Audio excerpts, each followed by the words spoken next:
Anthem. I'm Amy Goodman. As we go now to the three Americans who were captured in Iran.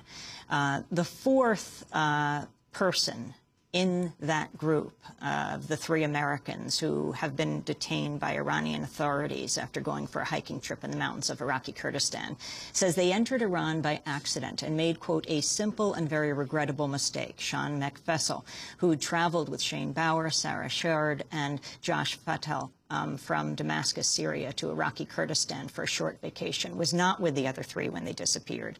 In a statement published Thursday in The Nation magazine's website, McFessel writes, quote, while going there might seem strange to Americans, the Kurdish territory is actually very beautiful and quite safe.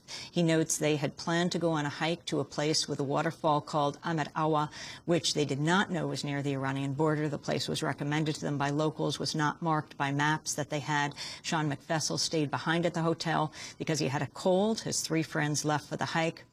After speaking with Shane Bauer on the morning of July 31st to meet up with them at Ahmed Awa, McFessel lost contact with the group. 2 hours later, Shane Bauer called him to say they'd been taken into custody and asked him to call the embassy. Well, Shane Bauer is a freelance journalist, one of the three who was taken by the Iranian government. He's written for The Nation, for Pacific News Service, and earlier this year, Democracy Now! Aired his report that was co-produced by Shane Bauer and Jackie Suin of Big Noise Films on the U.S. military allying with Sunni militias in Iraq. This is it.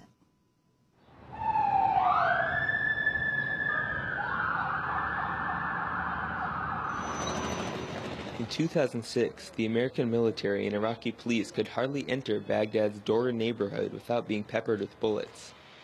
But in 2007, the United States forged an alliance with its former enemies, offering money and military support in exchange for a promise to fight al-Qaeda.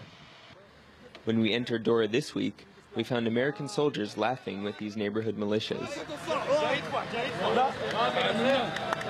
In November 2008, the Americans handed these so-called awakening councils, or sahwas, to the Iraqi government.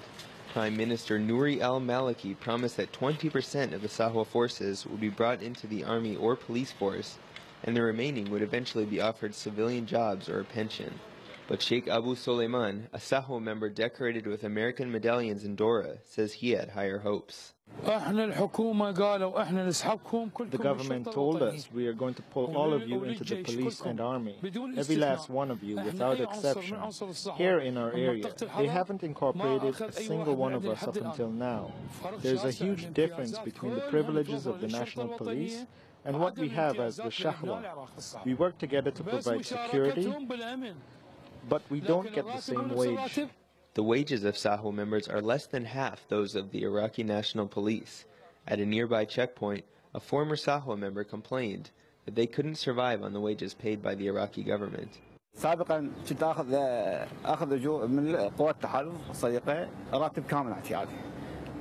used to get my full wage from the coalition forces. Not 1 month was short. Since we've been transferred to the Iraqi government, I haven't been paid. I didn't join the Sahwa for money, but people need income. Our wage isn't enough. It's so small. My wage, which I'm not receiving, is normally 350,000 Iraqi dinar, and my rent is 200,000 dinar. The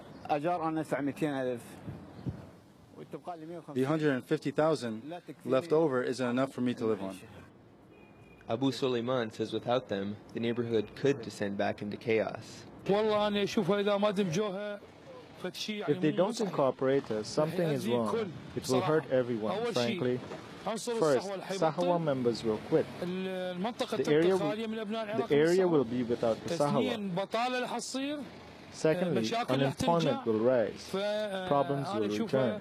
I think the situation will become very detrimental. Some Dora residents say despite the heavy Sahwa presence, their neighborhood still isn't safe. Away from our police and Sahwa escorts, one woman spoke to us on condition of anonymity.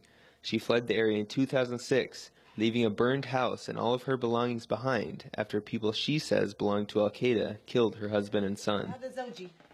As people trickled back, she returned to her neighborhood, now under Sahwa control. Soon after, she began receiving